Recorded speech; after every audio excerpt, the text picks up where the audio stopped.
Hi everyone, my name is Meltem. This is our multidisciplinary clinic called the Vibrant Healthcare. Come on in.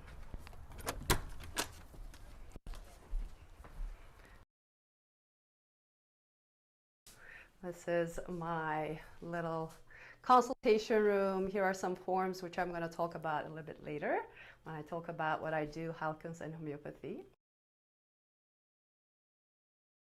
I suffered with fibromyalgia for about 8 years. I tried everything, and until I met a biotherapeutic homeopath. She did a lot of biotherapeutic drainage, which means detoxification, and I started feeling a little bit better. However, the major change happened when I started Heilkunst Homeopathy. I was very interested in homeopathy. I had entered my life in my early 20s. I had rheumatoid arthritis. I was diagnosed with it. Allopathic medicine tells you that there's no cure for it. And for me, I was like, I am not believing that. I was like, I know there's a cure for that out in this world, and I'm going to find it. And so in my early 20s, for rheumatoid arthritis, I had met a homeopath, which kind of opened my eyes into things that I wasn't aware of until then, and that there was something else out there that could help me. So classical homeopathy is different than Heilkunst homeopathy. In Heilkunst homeopathy, we truly cure the root cause of disease. We really dig into that, and we do that through what we call a timeline sequential treatment, starting with pre-birth actually. So in your mother's womb, whatever your mother feels, you also feel. So you're already at that time start to be affected by your mother's emotions, the traumas that she might be going through, and all of those affect us. So all these timeline events start at the womb, and even pre with chronic miasms, which are inherited diseases. What we do in Heilkunst homeopathy, which is basically true medicine that uses natural law to help people reclaim their health spiritually, physically, and emotionally. My journey with it, like I said, I had fibromyalgia, and after the second year of Heilkunst treatment, I was completely cured. I no longer suffer with extreme exhaustion, incredible deep aches and pains in my body, and as a yoga teacher at the time, it was really hard. Really, it felt like a liberation for me. It's like I found myself again, because living with such pain for 8 years, it was horrible. But I know the reason for it. I was just meant to have new tools in my toolbox to help people, and I know I'm here to help. All the tools that I have, yoga, which has helped me immensely. I still love yoga and adore yoga. Through Reiki, and most importantly through Heilkunst homeopathy, which is actually medicine. Heilkunst homeopathy is not just homeopathy, it's just a part of what we do. But homeopathy itself is, for example, if a person is showing certain symptoms, the natural law of similars tells us that when we have a remedy, and anything can be a remedy, so what we use is the energetic imprint of a substance. So a homeopathic remedy, about 12C, there's no actual material in it. It's all the energetic imprint of the substance that we're using. And the way we figure out which substance or the remedy to use is we have what we call repertories. These are all, and we have they're thick and big. So for each substance, let's say arsenicum is actually a poison, but because we only use the energetic imprint of it, there is actually no side effects of it, absolutely none. So if a person is going through a certain symptoms, we ask the person for that reason what they're going through, what symptoms. Somebody comes to me with flu. I have to ask this person, in order to give the exact remedy that is similar to the symptoms that this person is exhibiting. And like I said, the way we figure out what this substance, so what we match is the symptoms, especially the mental and emotional symptoms, a remedy exhibits when a healthy person takes that remedy. The law that allopathic medicine uses, law of opposites, which means you have a symptom and we plaster it with something else so that you don't feel it. That's why it's quick And a lot of people nowadays are used to that quick fix. So a lot of people still want that when they come to you. So you have to really explain to them what homeopathy is and how it works. It's literally, I'm 50 now, and I had 50 years of timeline events that led me to who I am right now, right? So we have to go and treat all those traumas. Now, what are traumas in the timeline that we treat? Anything from a fall, tumbling downstairs, a birth. Birth is one of our greatest and first traumas. Going through the birth canal, it's a big trauma. From emotional breakups, loss, divorces, loss of parents, loss of anyone, loss of job. All of these are traumas. Accidents, car accidents. I know I had 3 of them. And each of them left an imprint in me. So why we treat these timeline events is we think, oh, this happened and I'm fine. We're not, actually. They, each and every one of them, leave an imprint in us, and some of them more than others. And as they layer up like an onion, one layer on top of the other, on top of the other, our life force starts to misfunction, and it's just too much on our life force to handle all those traumas. Furthermore, some of these traumas, it could be any of these traumas. You could have, years and years and years of traumas layered on top of one another. And then it could be, a lot of people say, oh, I never felt better since that day. But it's just the last last drop on that water that was about to spill over. And that's what happens, that one last drop, and then the water begins to spill over, which means the person, an inherited chronic miasm, for example, which are arc maladies, which are diseases that we inherit from our grandparents, parents that we come to this world with. These are triggered, and then all these chronic diseases begin to surface up. So a lot of these chronic issues that people suffer from are a result of a mix between our traumas triggering our chronic miasms that usually lay latent in our body. We are born with a disposition to these chronic miasms. So if, for example, I come to this world and I have parents or grandparents who had high blood pressure, diabetes, who had cancer, died of cancer, then I know that I am predisposed to these chronic miasms. And at some point, there is a high possibility, if I'm not treated with Heilkunst Homeopathy, and I don't take care of and we treat the chronic miasms too. After we do the full timeline treatment from the most recent trauma to pre-birth, we go into the chronic miasms and treat those as well, so that they don't at some point pop up in somebody's life and affect them chronically. Fibromyalgia is a chronic issue. These are actually all symptoms. They're not true diseases. True diseases lie much deeper, like in chronic miasms or in these traumas that we live through that actually leave these imprints in our life force, so that at some point certain pathic diseases we call secondary diseases begin to pop up, and that's when we start getting really sick. Furthermore, there's something called homotoxicology, and we do a lot of drainage in homeopathy. So like I said, Heilkunst Homeopathy is not just one thing. It includes biotherapeutic drainage. When somebody comes to me first, they get all these, before they even come to me, they get these questionnaires. One of them is just basic information, and I'll just quickly go through them.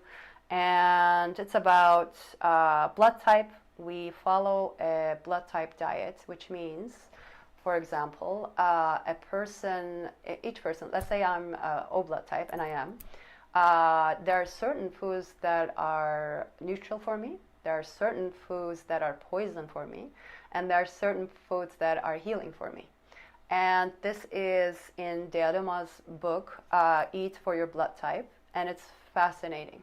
So when we eat against our blood type, especially if you do this for a longer periods of time, when you're younger, your immune system is stronger and it doesn't affect you as much. But as we get older, and we still go against what is best for us. For example, coconut is not great for me. For example, Potatoes are not great for me. Grains are not great for blood type. However, all the red meats are good for the O blood type. So when I eat, or any blood type, when they eat something that is poisonous for them, we call it poisonous, but that is not good for us, then it thickens our blood.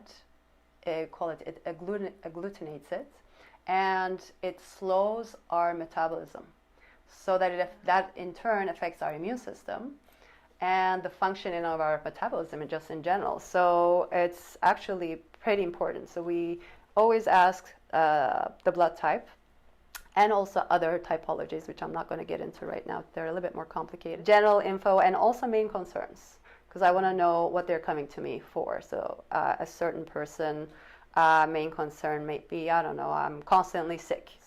So these are things that we have to first take into account while we're doing the timeline treatments. So we have a specific remedy for each emotional traumas that a person goes through. If a person goes through loss, then the remedy that we use, we call that tonic remedies. So they're always constant, and pathic remedies, they always change. However, tonic remedies are always constant. So for whenever a person goes through a loss, they get a Nanamio, which is natrium muriaticum.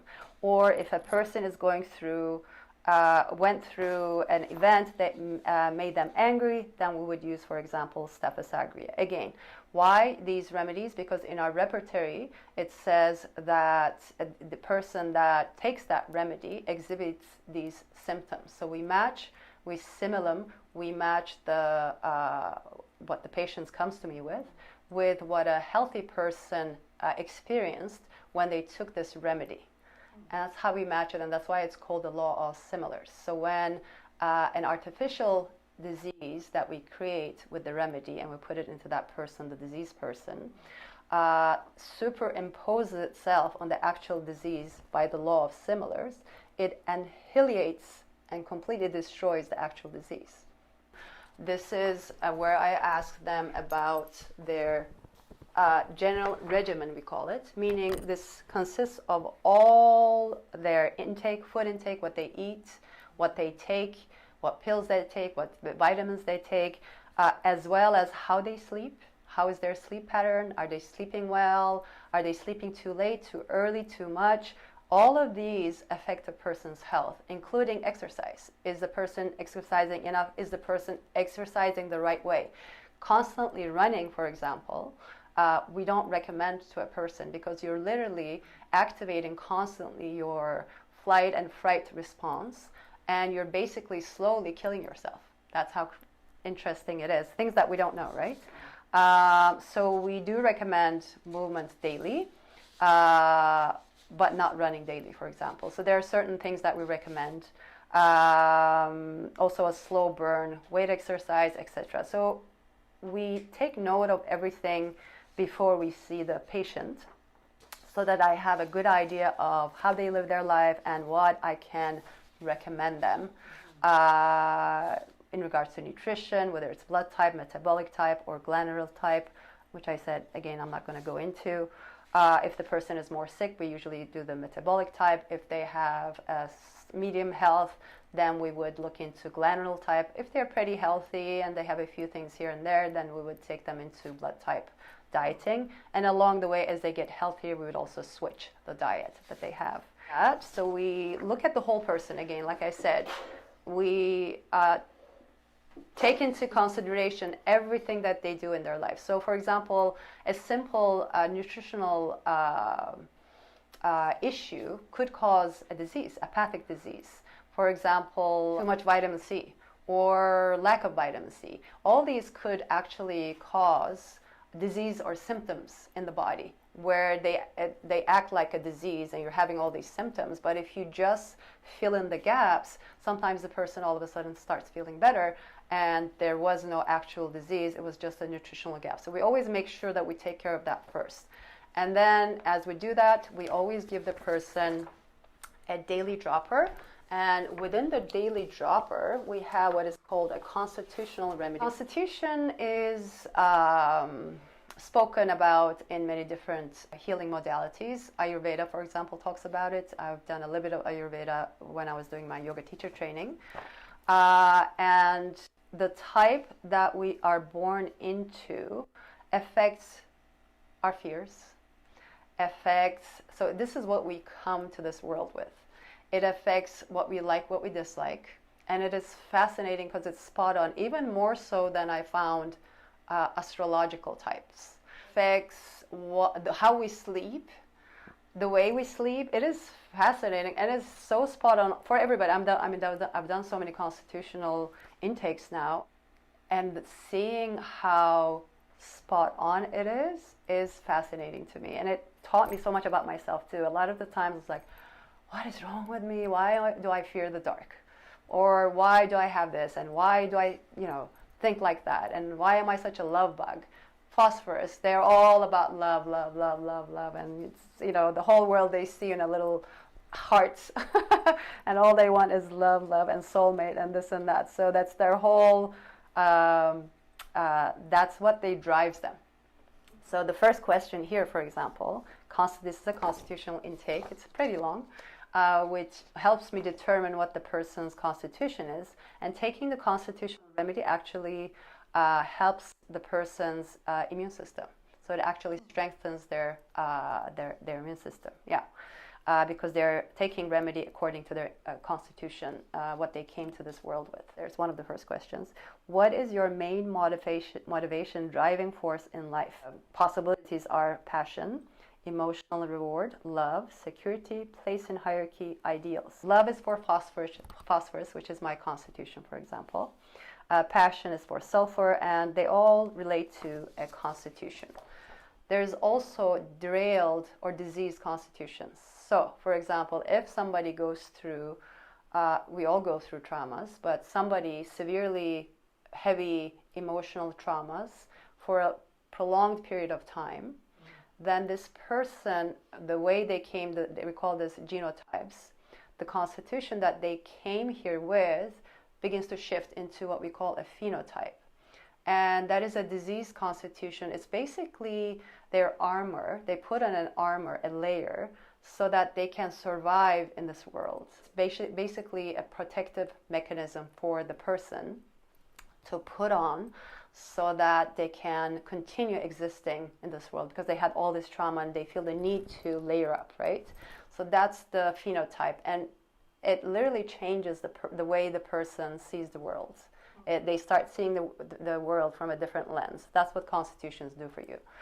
And that's a phenotype. So we determine all of these. We try to always determine the genotype, what's underneath all those layers, if we can see it, and then what is covering all of it with the phenotype. And we treat for both. We give the person both of these so that the phenotype can be hopefully treated and they can be more of their true genotype, as well as improving their immune system and the strength of their life force. And in a nutshell, this is basically what we do. The most fascinating part is I'm able to talk about it from a true experience. So I'm still going through the treatment. I'm in my chronic miasms now. So there's chronic miasms. After the chronic miasms, you go into the deepest fears and deepest illusions and delusions. So it continues. And through the timeline treatment or chronic miasmatic treatment, these things sometimes begin to pop up all of a sudden. Out of the blue, this deep fear begins to pop up, and the practitioner is able to see it with the symptoms that it brings up, because we also have remedies for these deepest fears and deepest illusions and delusions. There are specific remedies that we use. So as they pop up, through the time, as we do the timeline treatment, we also treat for those, and then when we really delve into the deepest fears and illusions and delusions part, then we truly treat them directly. So yeah, it's fascinating. Every couple of months, I literally feel a layer is taken off of me, and I feel a little bit better. It's just this deep knowing and feeling lighter, and just even the way you think begins to shift, your fears begins to lessen. The food that you desire, we call this, for example, when you're in health, you resonate with food. When you're in health, you resonate with people, and you are surrounded by people that you resonate with, not you're attracted with, and not the food that you're attracted to. So attraction is actually a sign of disease. For example, if I'm constantly attracted to food that are not healthy for me, or people that are not healthy for me, then there's something in me that needs to be treated, so that I begin to want deep inside, personally, things that are good for me. So I don't have any more sugar craves, for example. It's, as my own practitioner told me at the beginning, as we learn this healing art, we also continue going through the treatment. Told me at the time, I was asking, when are these, when am I going to start to want to eat healthy and, just be better at it. And when does it get easy? And it got easy. It was fascinating. It's just, I just don't desire those things that are bad for me anymore. Same thing with alcohol and this and that. So yeah, it's just, you just begin to love yourself more, and just feel more lighter and have a brighter look at life. And those things that weigh you down begin to simply lift off. And each layer that it lifts off, you just feel a little bit better and brighter and happier. Healing is a long-term journey. If the client wants to continue, they are having amazing results, and they do. Sometimes they see it, sometimes they don't. Then they stay until we go down to the deepest fears and illusions, and then we let them go. And then they come back to us for acute issues if things come up. Oh, I have flu. Oh, I have this, I have that. Once we go to the bottom of the stuff, the fears and the illusions and delusions, and they're free to go. They're on their own until they need me again. So yeah, so there's an end to it. But whether everyone is patient enough to go through all of it, or whether they are, sometimes healing reactions happen, and sometimes people don't want to deal with their fears, deepest fears and illusions and delusions and whatnot. When stuff come up, sometimes people get scared and they leave. So it's all up to the patient how long they want to go on. So as the person comes and starts to go deeper into those deeper layers of fears and illusions, there are certain ways that we treat them, not just homeopathically with remedies, but to make them understand what they're going through, and to reflect them that what they're feeling is not true. So showing them the opposite, making them believe that what they're going through is just a phase, and it's a delusion and an illusion, and that's just the way they see it, because that's what they came to this world with. But it can be cured and it can be healed. So there's a counseling, therapeutic education part to apart from treating all of these illusions and delusions homeopathically with remedies. So if somebody comes to me and says, I'm only coming for my thyroid issue, I can tell that person we don't treat just for one issue. What you're experiencing is so much deeper. It's just a symptom of an issue that is deeper within you. So when we treat and go through the timeline, at some point, that issue will also clear itself. However, as I treat your timeline, I also give you support for your thyroid. However, you decide at some point when, because I will ask you, for example, to keep going and doing your tests. At some point, you will need less and less of your medication. You will have continuous contact with your naturopath, probably, yeah. Continue the tests, and at some point, as you need less and less and less of it, at some point you'll actually feel confident enough to leave the medicine. But we never tell the person that comes to me, I'm taking high blood pressure medication, to leave it. We don't recommend it, actually, because that's really dangerous, because they're used to a certain way, they're used to taking that medication, and if you just do it, what do they call that? One day to another, just cut it off. Right. It's really dangerous. So we absolutely do not recommend that. We support the person through the process to give support for that issue they came to me with and that they're taking medication for. And as we go through the timeline and the treatment and they start feeling better, and as we start going towards the root cause of the reason why they actually have that issue, then it automatically begins to, they start needing it less and less. So ask the patient to go and test to see if they really need that much of that medication. Maybe they need now half of it. Maybe they need a quarter of it at some point. And at some point, hopefully the ideal is, of course, for them to leave the medication. But again, we always leave that up to the patient, and we never force it, because it's actually not healthy. It can be very dangerous. Yeah. When I first started this, we had to go through what we call clinical or practicum. So you have to treat 10 patients and for about 8 months, and just note their results, what you prescribe to them, and how they progress through it. 80% of them continued with me. So 80% had life-changing, within the 8 months, life-changing shifts in their health and in the health of their children, and sometimes it was a whole family that saw me. Sometimes it was a mother and child, a daughter. Sometimes it was just a single person. So 80% of them. The other 20%, because they continued taking allopathic medicine, they stuck to what they believed in. It was harder to get through to them, and they couldn't quite understand the effects of it because they were still doing other things on the side. But yeah, 80% had literally life-changing shifts in their health.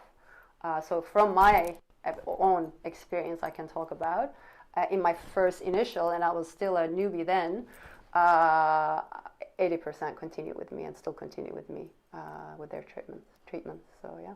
So I have a website, and I am on Google search. I have a Google business page. So my most recent client find me on Google. She researched for a homeopath, and I popped up. She lives in Nanaimo.